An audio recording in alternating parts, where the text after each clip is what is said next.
A manager can like you, but they will not take ownership of your progression. They might support you, but that work for your own progression is not on them. So here are 5 things your manager will not tell you about getting promoted. They just expect you to know, regardless of if you're straight out of uni or if you've been in your career for years. Let's get right into it. First of all, your manager liking you and your manager advocating for you are 2 different things. A manager legitimately can like you, I love working with Sarah, she's great, like she's got it all together, she knows how to organize, she knows how to do this. But advocating for you is when you're not in the room and the manager said, no, give that to Sarah. Or say, actually the role has not even opened, but they're discussing it in the board to say we need so and so person. Manager says, I think Sarah will be good for this position. That's manager advocating for you. So if your manager likes you, that's brilliant, it's great, but you can't stop there. That's not what determines your progression. Your manager can even like you too much that they don't want you to leave, and that hinders your growth. You see that? So it's not just about liking you. That manager needs to be able to advocate for you in rooms that you're not there. They need to be able to push you a little bit to say, right, I think you'll be good for this position. You're thinking, oh no, I haven't done this long enough. Say, no, you'll be good for this position. I really recommend it. That's a manager advocate for you. And that's how to get progression. They're not going to tell you this. Sometimes manager will tell you, John, have you thought about this training? Have you thought about this program? And you say, yeah, no, I'm okay. Nah.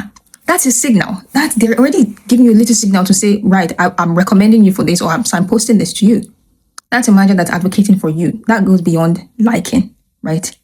Number 2, promotion conversations happen before the actual promotion meeting. So every moment where you have to, you're overwhelmed with work, you're not able to manage your workload, then the manager has to assign it to someone else, or I know that no one is perfect, and definitely that's how you learn. You learn by making mistakes. But those moments of lack of credibility where you're supposed to deliver a result, but you end up not being able to, there was always something in between. Oh, something happened. No, the data team didn't come through, just something. And you just sat, instead of trying to sort it out, you just sat there waiting like, well, we've not got data.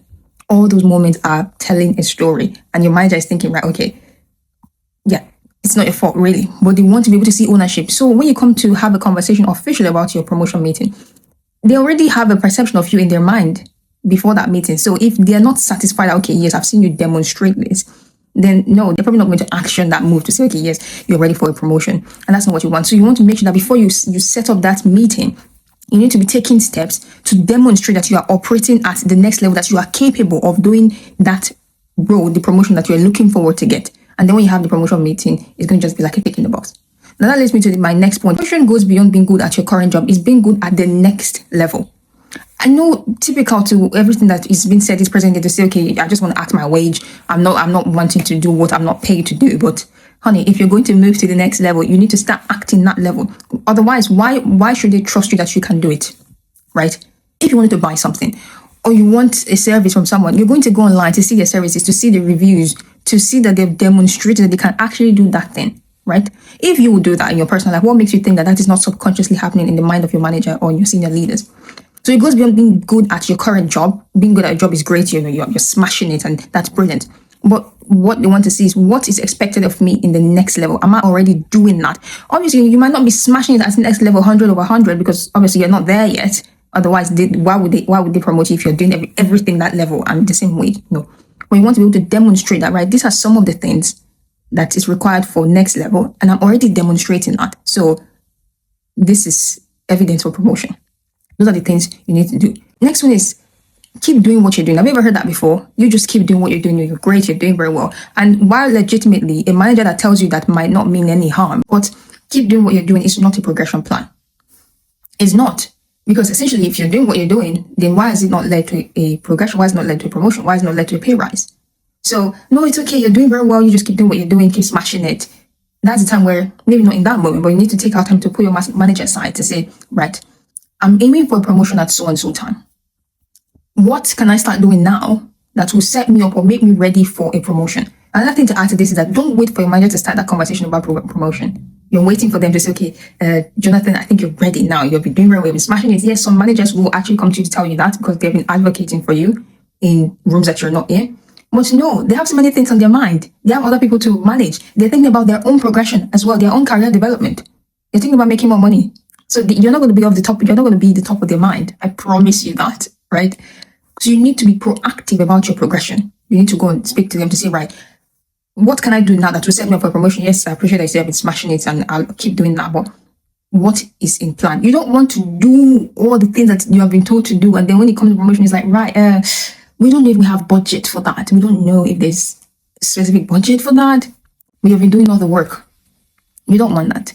And these are things they don't tell you upfront until you actually go and ask. So if you're expecting your manager to always take the lead in your one-to-ones, to always do everything in your one-to-ones and tell you what to do, then no, you're not setting yourself up for promotion. If it's the first year of you being in corporate, then okay, maybe it's manageable because you've not had that exposure. But as soon as possible, you need to get out from that place where your manager is the one leading everything. So you owning that conversation. This is what I've come up with. This is what I think we can improve on. This is what I'm going to use as a business case for my promotion. You need to be doing that. Another thing is visibility. Your manager is not going to tell you to increase your visibility across the business. Who's going to come and tell you, okay, I actually think you should know? It's your responsibility. Visibility is not bragging. Visibility is making sure that the impact of the work that you're doing is valuable, is seen, right? Because your work can legitimately be good, is solving problem. There's no name behind the work. We don't know who did that work. We don't know who put in the effort, right? So you can build visibility within your team, across the business, going to network and interact with other sides of work to show some kind of impact beyond your current team. You can use your LinkedIn for visibility, because a lot of the time people are thinking visibility is only within your organization. Everybody knows in your organization. But if you ever needed something externally, you don't have it because you have no visibility. So don't think visibility ends just in your workplace. Because there's this thing where, when you're working somewhere, they kind of know you, they saw you grow, they saw you progress, they saw you at a stage where you didn't know anything, and now you're progressing in a subtle way. Let me put it like this. In a subtle way, they might not esteem you that high in terms of your market value. I'm not talking about your personality. I'm talking about the market value for that role. That's why you will see that for your role, you might be earning, say, 50K, but you go outside, it's paying 80K. And you're thinking, is this the same role? You look at the responsibility and you see that it's literally similar to exactly what you're doing. That's how companies work. They tend to pay lower for internal progression, but will pay higher for external. So you better build your visibility beyond your team, beyond the business, and externally. It will help you build presence, it will help you build credibility. And people that see the value of your work in other places will definitely come for you. Another thing I'll just chip in here is see yourself as a subject matter expert. See yourself as a professional. Because a lot of time we think about job, okay, I'm just running, I'm just preparing accounts, I'm just doing sales. Imagine yourself as an independent salesperson or an independent accountant, for example. You can render that service elsewhere. Now, I'm not saying you should go into conflict of interest or breach your employment contract. I'm saying when you take yourself as a professional beyond your current job, then you're not going to limit yourself to the narrative within your organization. So that's what you need to do. And finally, sometimes the fastest salary progression is to leave. That's just the truth. As the example I mentioned previously, sometimes the role that you're doing currently, you're putting in all the work and you go out there and see a different role that's not even half of what you're doing, but it's paying nearly double of what you're currently earning. And sometimes what you need to do is to hop into that role. I'm not saying to become a crazy job hopper, you're leaving every job every 1.5 or 2 years. No. But make sure you ground yourself where you're at right now. Subsequently, you are able to identify a role where the skills that you are bringing matches the value in the market. That's going to be it for this video. I'll come in here to let you know the things that your manager is not going to sit you down and tell you. These are not going to come up in your one-to-one unless you bring them up. So that's why you need to subscribe to me now. Actually do it now because I'm going to be dropping videos every week. So make sure you are subscribed and your notification bell is turned on. My name is Glory. I'm a chartered accountant, financial analyst, and a career strategist. Follow me for more career growth tips. Just a quick heads up, I have a guide on the unspoken rules around corporate progression. So if you want that, you just let me know. I'm going to link it down in my bio and you go grab it there. I will see you in my next one. Bye for now.